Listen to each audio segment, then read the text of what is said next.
Welcome to the Highly Sensitive Alpha Male Podcast. I'm your host, Jared Terrell, and right now I have a very special guest.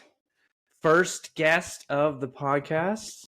It's my buddy Sal Bea. How do I pronounce your last name? Just call me Sal B.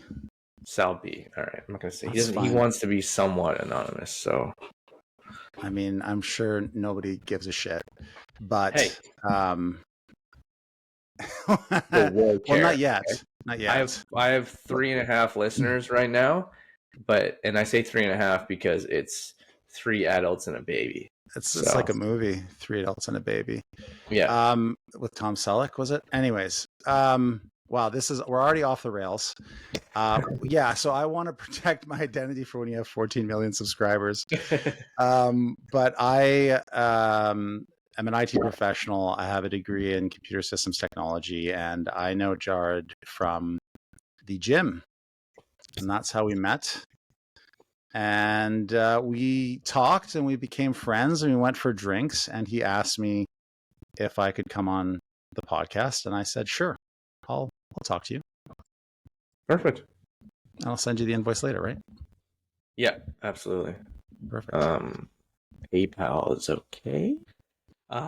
Yeah, no, I wanted to have you on because I'm trying to get different opinions from different people regarding masculinity and sensitivity and what that looks like in the current era, and also what an alpha male is, if it still exists, what it does, but what that is to different people. And to me, you've always struck me as an alpha male, because an alpha male is just a leader. It has the connotation has, I think, a bad rep. We think of guys that are just gross, like Andrew Tate and stuff. But really, an alpha male is just the leader of the pack. And I've always seen you as one because you're confident, you're strong. I mean, both physically and mentally, but you're also very kind, and you check in with people and like, how are you doing? And you connect and you talk to everybody, like at the gym, you talk to everybody, and I'm just like, oh shit, he's fucking friends with them, or he's friends with that person. Wow. And I don't, because I just want to do my thing, and I don't want to engage with everyone. And there's nothing wrong with that. And to be fair, I think you give me too much credit, because really my wireless headphones broke and I haven't replaced them. And really, I'm just talking to people because, hey, I don't have anything else to do when I'm resting. So you probably give me too much credit, but thank you. It's very kind things to say about me. And I hope that we can sort of stay friends by the end of this discussion, because I think we've already gone over this a few times, and we have drastically different opinions on that word alpha male, which I think is highly charged, that I would never use to describe myself. And in fact, I'm not sure it's a good thing to use, or even like a descriptor that should be used. And I mean, I'm willing to hear different opinions. We don't have to agree about everything. And I mean, I can go into that if you want, or we can start the discussion somewhere else. But I just wanted to, I don't know, get that out of the way to begin with, so people understand we have very different opinions on this. Yeah, which is a good thing, because what a boring fucking thing to having just two people parrot each other. if we just agree with each other. Yeah, those podcasts are so annoying. I'm just we'll be fine. Just, I don't want to talk about any doomsday stuff, and society's fucked, and we need to overthrow the government. And so Jared, before this conversation, sent me a message, basically said, like, don't be your usual cynical doomsday, everything sucks positivity. How do you want to start the discussion? Like, what should we talk about first here? Okay. So this is a strange question and broad question, but I'm gonna ask it anyway, and you can say you can pass if you want. There's no, if you don't want to answer something or you don't have an opinion about it, then we'll move on. But I guess my first question is, what does masculinity mean to you? Yeah, I mean, I have been thinking about that because you prompted me, and to be honest with you, it's not something I really think a lot about. Like, and I think this is true of a lot of people, I just sort of walk around thinking about myself as a person, and I happen to be male, so that engenders certain things. I have a different lived experience than other people, and I recognize that. But I don't know that I think about it a lot. I don't know that it necessarily has any meaning. I think that most of that meaning is perhaps foisted on to people for better or for worse. At least for me, I think that I just think of myself as a person, and it's only after the fact that I might think about myself as, okay, I'm male. What does that mean? So you And don't I think don't of know. yourself as like a man, like Well, sure I am, but this like, is this is what men do, but it's or I not like feel I go, manly right now, you know? yeah, it's just like, sure, I'm a man, I'm a guy, but I don't go around thinking like every second of every day, I'm a man. What does a No, man of course do? Oh, I'm opening my mailbox like a man. I'm going up the stairs not. like a man, two at a time. It's just not how I'm thinking about stuff. Did you see how And manly I rode my bike? That's a yeah, man right there. yeah. The way I So pedal. I, so I don't know. Like I think, well, I was gonna say, fuck, I forgot now. We're both ADD, by the way, people. Not that that matters, but I just It's think it's lovely. funny It's a that great, great combination. it's one of the things we bonded on, and I love it.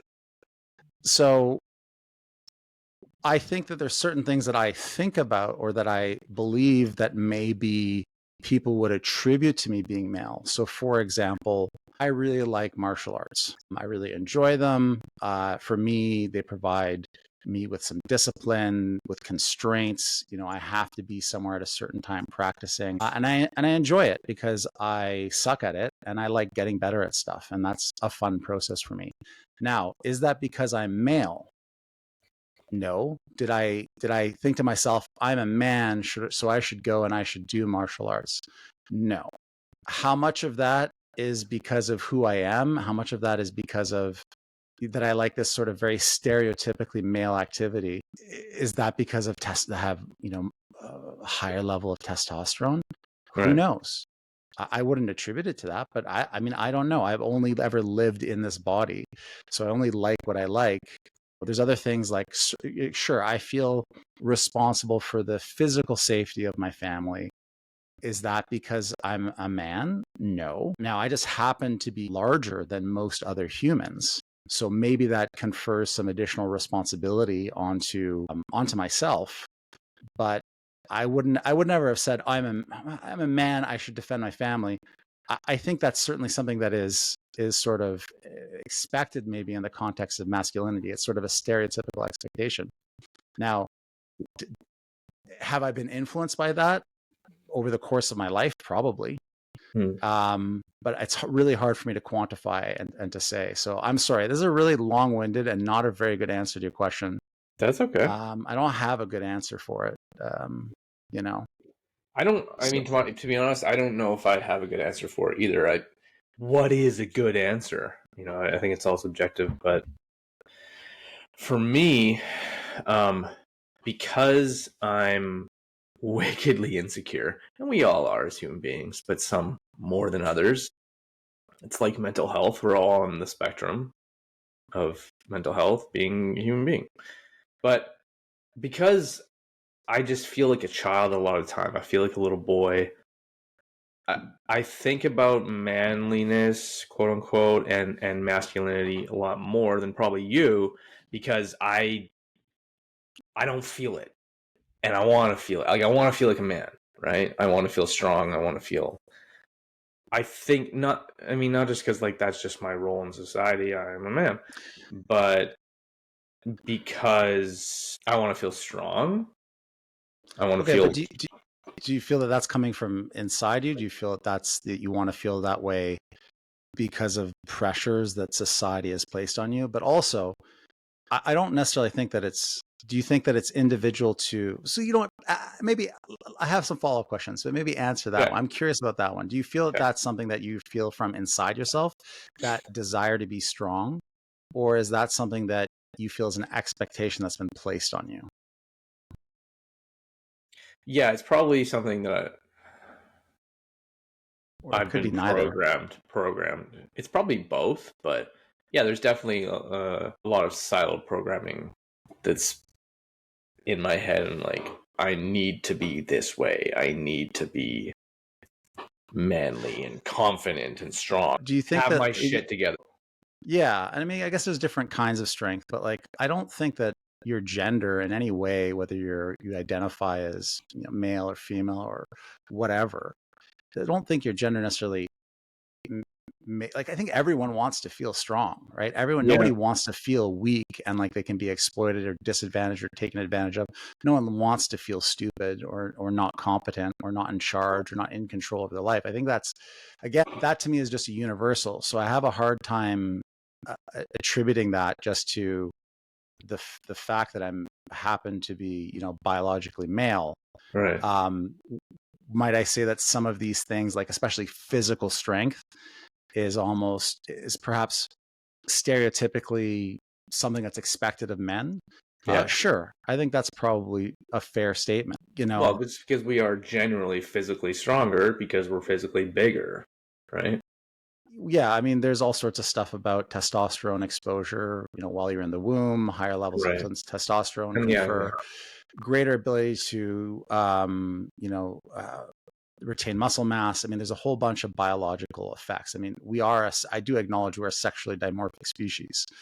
But again, everything's I a don't know what that spectrum. means. I don't like your big It just words. means that we're just different. We have different sexes. There are intergender people, it's fairly rare. Um, but ultimately there are differences. Now, however, those differences are on a spectrum. So you can have lots of overlap. And so like how important testosterone is or how important are these physical, qualities. But, if we're talking about averages, yeah, sure. I think on average, that's a fair statement to say that, on average, men are stronger than women. That's a defensible scientific statement. So what are your views on the alpha male?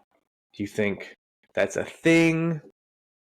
Is it largely made up by society? Yeah. So, I mean, this goes back to what I was saying at the beginning of the show, which is we have different views. I don't like the term. I don't think that it's useful. I Hmm. mean, I would only ever use it in an ironic context, and I would certainly never describe myself in that way. And one of the reasons I don't like it is because ultimately, what is this word? Where does it come from? What is it based on? And it's really just taken from a dominance hierarchy for wolves. And so to me, a lot of this is about who is better than who. It ultimately ends up being about, okay, I'm going to call myself an alpha male because I'm better than you, because I'm Hmm. superior, because I'm stronger, because I'm more confident, because I have more money, because I have a nicer car. Um, and I think these things in many cases are corrosive and toxic and just bad for whatever kind of better society we want to be. And so I really have problems with the term. Maybe I wouldn't have as many issues with it if it wasn't because of, like, if it was used in if it had a more lighthearted connotation. But, Hmm. as you talked about, people like Andrew Tate and these other examples of what I would call bad male role models, Yeah. they really use this, and they use this term to really target people and to target their insecurities and to say, I'm an alpha male, you're not, unless you're doing this, you're not an alpha male. And when you To really boost look at those, themselves. yeah, and when you really look at those people, how are they successful? Well, they're all successful through exploitation. In the case of Andrew Tate, he's a sex trafficker.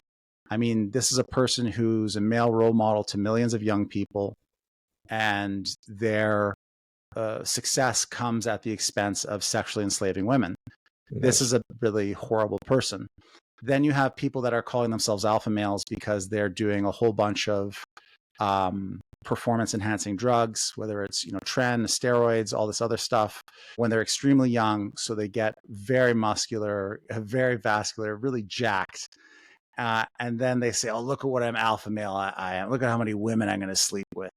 right. And again, this is a negative role model for young men. Like, it's, in fact, in many cases is dangerous to the health of young men.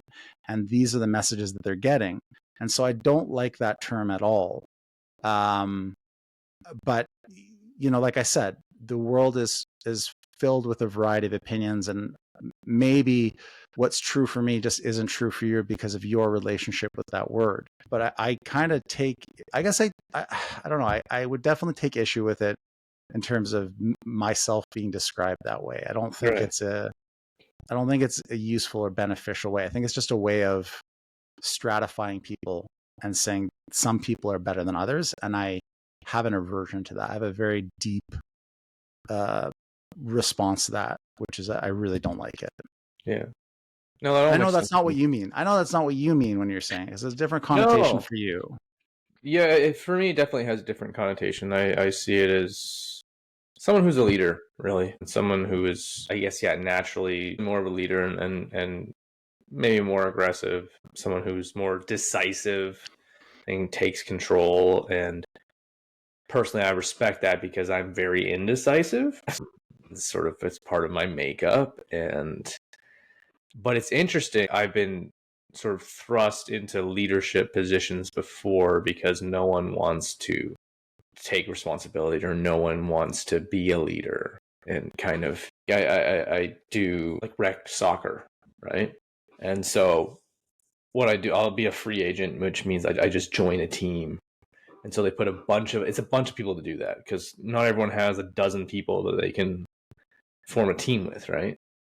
So a bunch of strangers will come together and there's no real leadership there. And so like I've had to just be like, okay, fuck, fine, I'll be captain, you know?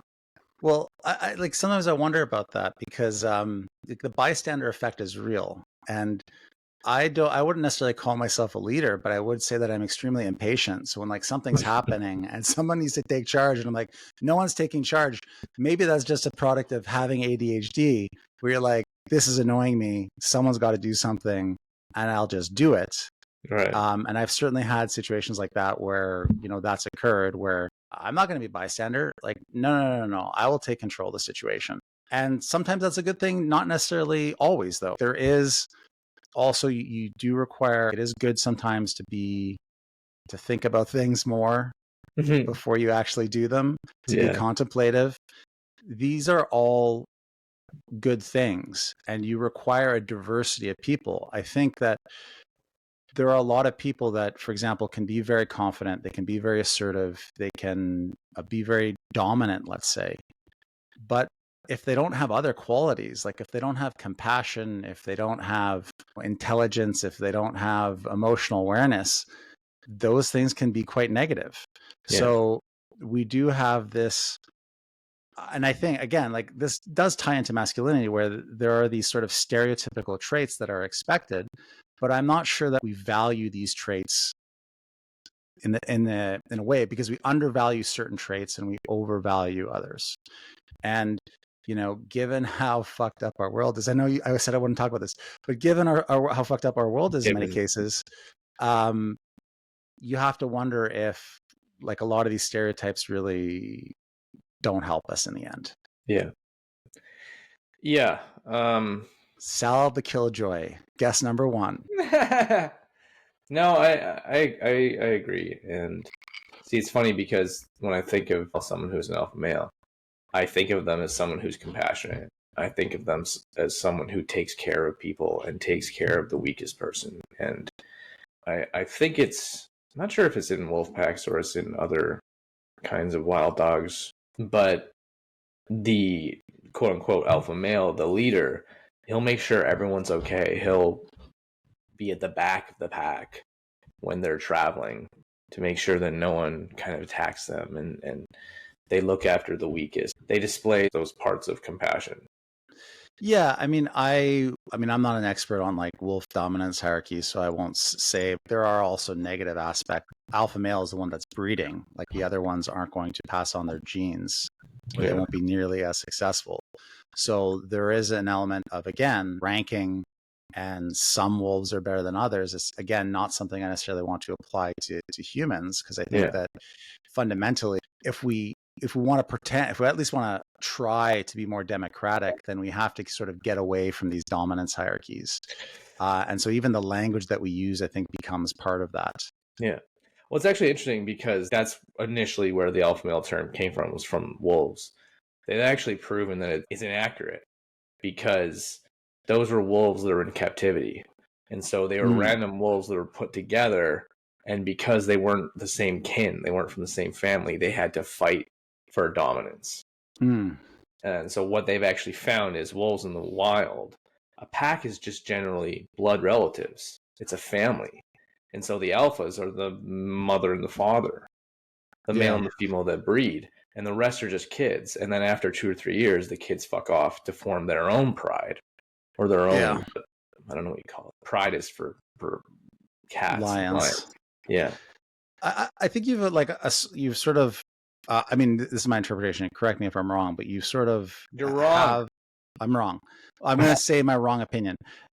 Go. You sort of, I'm wondering, do you feel that you've ascribed certain positive things to this label of alpha male? And so for you, when you use it, it's positive. But are you aware that for a lot of other people, the connotation is quite negative? So is the solution to just, maybe we need a better word? Yeah. So I like the name of the podcast because I think it's an important, it's an interesting subject to talk about.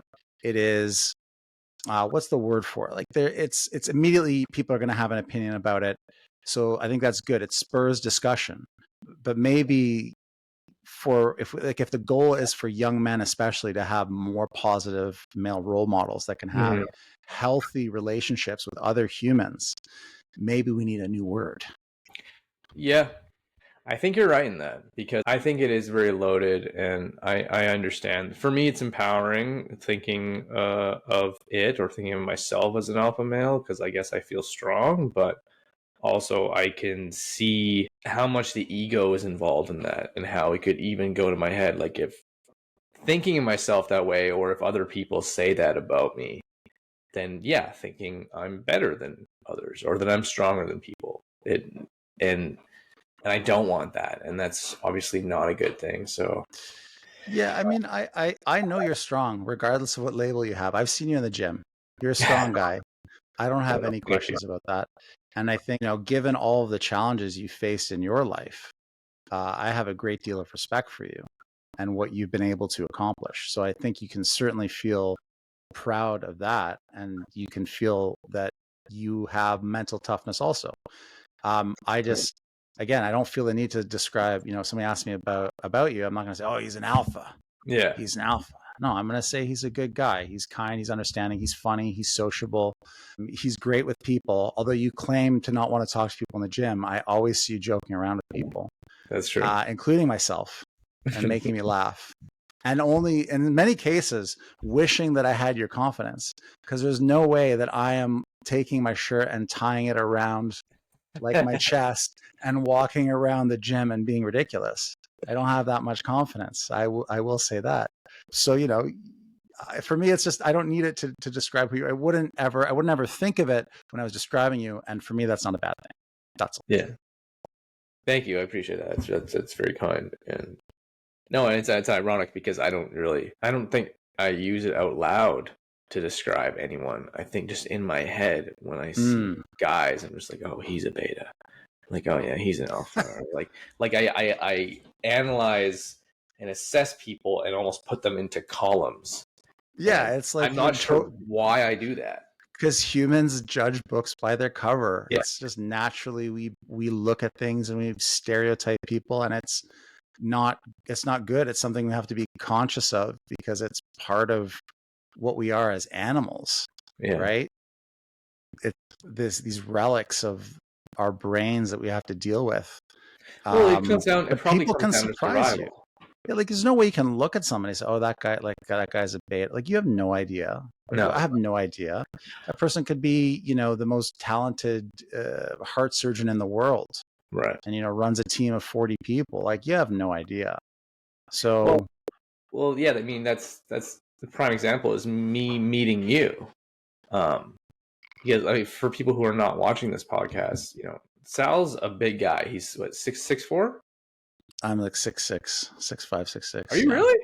Yeah. Oh shit. Okay, I don't know. I think I'm probably shrinking as I get older, though. So maybe I should just demote myself. You're very tall, and you're built. You're muscular. You're stocky. Yeah. Right. I'm over 300. I'm over 300 pounds, and I can lift a lot of weight. You're fucking strong. people make assumptions based on my cover when Yeah. they say me.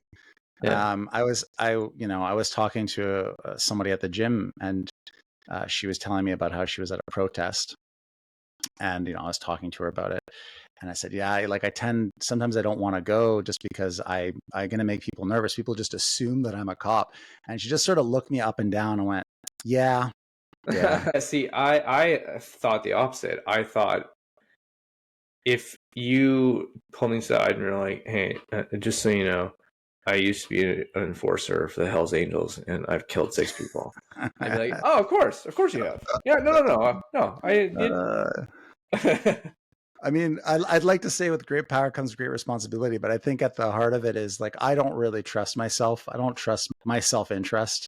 And so I think that it's good for me to have constraints. I have to be very careful about how I talk to people and how I approach people. And this is something that I have learned because like if I go up to somebody and I talk like and I'm really close and I'm talking to you, it can be quite intimidating for people. And that Yeah. wasn't something I ever thought of until somebody told me. And I was like, Hmm. oh, that makes sense.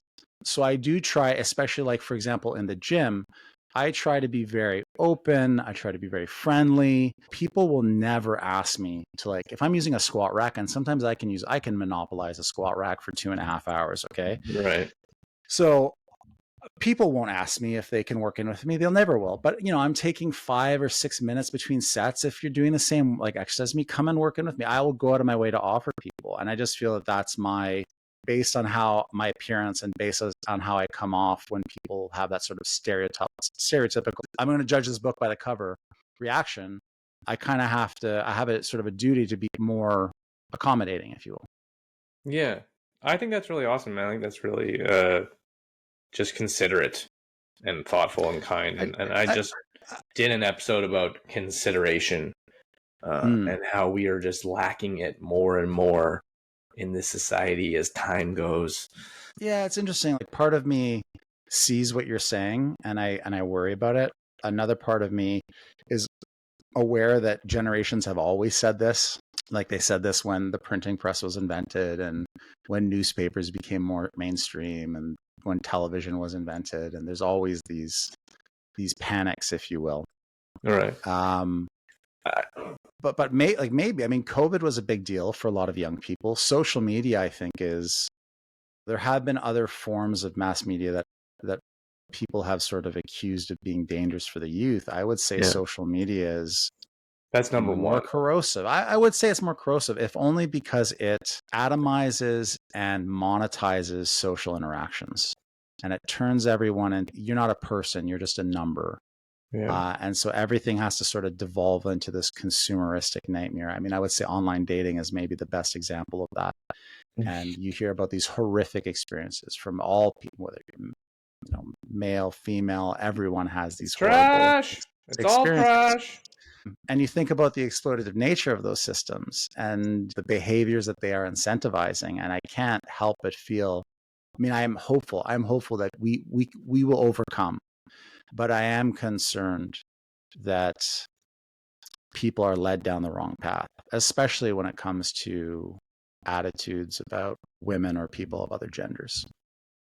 I am not hopeful because I think we're getting more and more afraid of each other. And that's why online dating is so prolific because people just won't approach people anymore.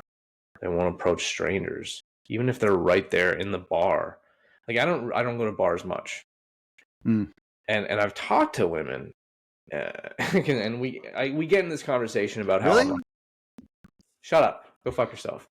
I don't appreciate your disrespect, but we'll be talking about how online dating sucks, and I'm talking to like a pretty girl. I'm just like I don't like. So why don't you just go talk to someone in a bar? Like just go up to someone. And she's like, I can't imagine meeting someone in a bar. I'm like, what? Really? That's bizarre to me. Like that's like the Mm. number one place. Like that's where for just decades and decades, that's where you went. Like fail safe, you're gonna meet someone. Maybe you won't get a number, Yeah. maybe, but you know what I mean. So I You've seen like and when I do go, I pay attention. And I'm like, oh yeah, people are just they're in their own little pockets, they're in their own little groups, and they don't mesh. It's fucking bizarre. You realize that you've seen the graphs though about online dating in terms of No, how people meet each other, and it's just everything's tanked, and online dating is just this huge spike upward. And it's interesting for me because I was sort of on the cusp. Because when online dating started happening, the big site was Plenty of Fish because it was free, and I was probably in my early to mid 20s, and I remember my aka plenty of boss. ass. Is that what they said? All That's right. what it used to be called, apparently. I I'm not in with the hip kids, so I didn't know that. But I remember my boss was like a playboy, and he had figured out all the strategies before I guess they became common, where he would have like the pre-written message. He would send it to like 1,000 profiles. Oh wow. Like he would use a script to customize it, to pull something out of the profile, to put it in, and then submit these messages. And so he had like an assembly line. And he was just going on a date with a different girl basically every single night. And I remember seeing this and legitimately being disgusted with like, okay, part of me is like, good for you.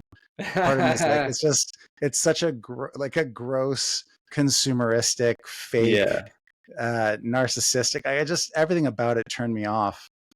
And I was never huge on online dating, but I don't know. Like I saw it at the beginning, and I sort of saw where it was going, and wasn't too impressed. Let's put it that way. You saw the writing on the wall. Yeah, I guess a little bit. It's funny when you were saying about confidence, like you see me doing stupid shit at the gym, and you wish you had the confidence to do that. That was one of the things that intimidated me about you initially, was because you were just very confident. You know, you're super strong, and obviously knew more about working out than I did. But I was intimidated by your confidence. So it's funny how we have these views of other people and their behaviors and how they are. Yeah. Well, it's also we have certain natural inclinations and proclivities. For example, you're a great performer, and that's something you love to do. You love to perform. Yeah. That's something if you ask me to do that, and I will admit on the podcast I played Dungeons and Dragons, and because I'm super cool like that, but it's really fun and you should try it. But one of the things is our referee or our DM, he's quite good. He'll create little characters, he'll have little voices, different personalities, and it makes the storytelling aspect of the game much more engrossing. And so that ability to perform in front of people and to commit to it, because that's really, I'm sure you would know, if you can't commit to the performance, if you don't believe in yourself, it's going to be a shit performance. Oh yeah, garbage. So Pointless. so the ability to believe in yourself, the ability to just commit and just do it, for better or for worse, is much harder for me than it is for you. So why do we value the ability to like be tall and like big and look tough and like, okay, that's confidence, but the ability to speak publicly isn't confident? Are you kidding me? Like that's people's number one fear. Yeah. So again, we value certain things, we don't value other things. And a lot of it is bullshit. Yeah. There are a lot of different skills than what is stereotypically ascribed to whatever gender, masculinity or whatever. Well, that's kind of why I wanted to do this podcast, is because I think a lot of people have a lot of incorrect and negative and toxic views about humanity and what it means to be a man and what it means to be just a person, really. And men are still afraid to cry, and sensitivity is seen as a weakness, whether you're a man or a woman. Yeah. I think it's still viewed that way. And that's kind of a lot of in the past where, a lot of sexism towards women was sort of created because, like, well, women are quote unquote emotional, women are sensitive. And it's like, why is that a bad thing? Well, also like men are emotional and men are Yeah. sensitive, Yeah. but whether if that's expressed differently and why that is that nature, is that nurture, I'm sure you could have hours of debate about that. But I think it is good to recognize that, because people will feel as though, hey, there are other people out there Yeah. that are like me. Yeah. All right. What other questions do you have for me? Okay, so the other day we were talking about sensitivity, and you said you don't like thinking of yourself as sensitive? Did I get that right? No, I think it was more that it's not something I mean, fuck, I'm doing it on a podcast now. But yeah, I mean, I would say I'm probably more sensitive than the average person. I mean, I don't know. I'm not in everyone's head, so maybe that's Yeah. not true. But it's not something I like to admit, Why? and it's not something I like to admit. I think because we talked about this, and I think it's because personally there are certain aspects of my personality that are for me. There's some things that I'll expose, I'll talk to you about, I'll be totally open about. But there's other things that I think are for me or for my close friends because it does give people power over you. Yeah. And maybe if I was a bit braver, I wouldn't have such an issue. But I think for me at least, to trust people enough to expose those parts of me, to me that's sort of intimate. Mm. And I don't necessarily like to admit that to just anyone. I say as I talk about this publicly on the podcast. So so much for that. But yeah, so I think there are just things that are like that, and I wouldn't say it has anything to do with like shame or I don't feel anything like that. You don't feel it It's as a just weakness. yeah, it's just something we all have that. We all have those parts of ourselves that we display publicly, and we have parts of ourselves that we display to people that are closer to ourselves. And what those aspects are probably just depend on person to person. Like my love of toupees, you know. I would love to see you in a toupee. That'd be fantastic. I look so hot. I have no idea. Nice blonde Okay, a couple wig. more questions and then we'll wrap it up. And I guess this is more of a contentious, and give it to me, Sally. Give me your full opinion. Do you feel masculinity and or men are under attack? Do you think it's being muddled or suppressed? I mean, I guess I would ask like in what way? Because yeah, that is a contentious. It's a very broad question. Yeah. I mean, I think my answer would be like, not really, but give me something more specific. I can probably speak a bit more intelligently about it. I think there are always people with extreme opinions. And there are always people that get attention because they have extreme opinions. So, for example, all the algorithms and all of social media are designed to enhance and propagate things that are controversial or things that offend people because it gets clicks, it gets eyeballs. Right. So you have this disproportionate, like you really have this outsize, so right word, this sort of disproportionate viewpoints or disproportionate amount of attention for certain viewpoints. So maybe that's where part of that question comes from, because there are people who perhaps hold views about men or views about masculinity that are propagated. I'm not sure that they're mainstream opinions. I mean, most people I think are pretty normal. Now, I would say that there are certain things about masculinity that have changed. For example, catcalling or sexually harassing women, calling women, hey, babe, hey, doll, especially, for example, like in a professional context, is not acceptable. I But would you say like it that's, when I call you that, of right? course, of Okay, course. I just want to make sure. I want to be But respectful. that's, that's just between me and you. But that generally is a good thing. So that change is a good thing. So like, do some people feel that means that masculinity is under attack? Sure. But I think most men are like, at this point, are like, yeah, of course, that wasn't acceptable. And, our viewpoints have changed. Our ethics have changed. What's acceptable has changed. And that's a good thing. Because I think in large part, men and women should be equal. And we are equals. Yeah. It doesn't mean that we're identical. Doesn't mean that there aren't, different. There's also there's a spectrum, right? There's a spectrum of behavior. And I don't even know where I'm going with this anymore, but do I feel it's just, I mean, to interject, it's ludicrous to me when, and I don't hear it very often, but when I hear people say like, oh, men and women, there's not much difference between us. Are you out of your fucking mind? A woman can grow a human being inside of them. Yeah. They ovulate once a month. Yeah. You have to have wildly different hormones and makeup to be able to do that. Like, yeah. You're a fucking moron if you think we're not vastly different. It's just correct. But we are equal, like you said. We are the same. We're all brothers. And like in my head, we're all brothers and sisters, and we all deserve equal rights. That's indisputable. I don't know. So is acknowledging the fact that we're equal or that we should be equal, is that mean masculinity is under attack? Well, from a particular political ideology or particular viewpoint, yeah, somebody would say that. That's not my viewpoint or my ideology. So I would say largely no. I don't know how controversial you want to be. Like Give it to me. I'm no expert on family law. I think there's been, again, you can find these specific cases where men, for example, who are fathers were treated unfairly. Sure, you can always find edge cases. You can always find examples.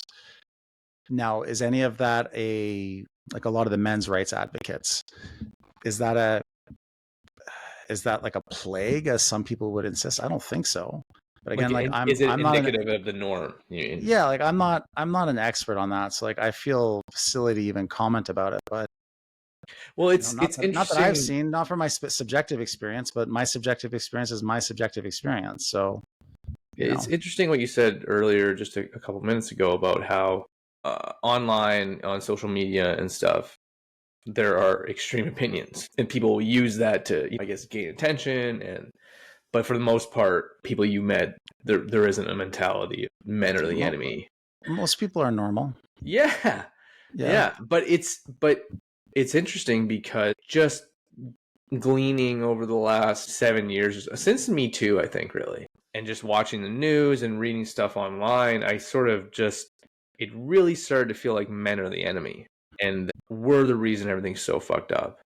Mm. And but when I actually talk to people and talk to women, that mentality is not there. It's not present.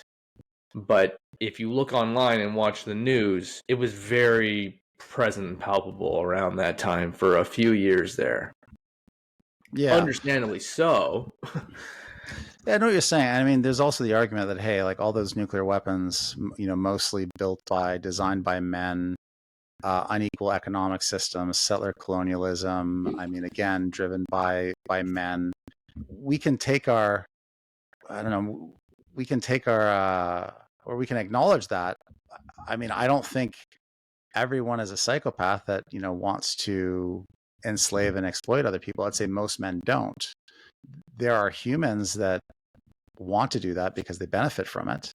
Again, this is like bigger than my field of expertise. So Oh, me I mean, too. I don't know what to say about it, but I think at one sense we can sort of acknowledge these historical precedent, but all we can really do is, there's no, like, what's the use of hating yourself because of what men have done in the past? All we can do is try to behave in a way that makes the future better.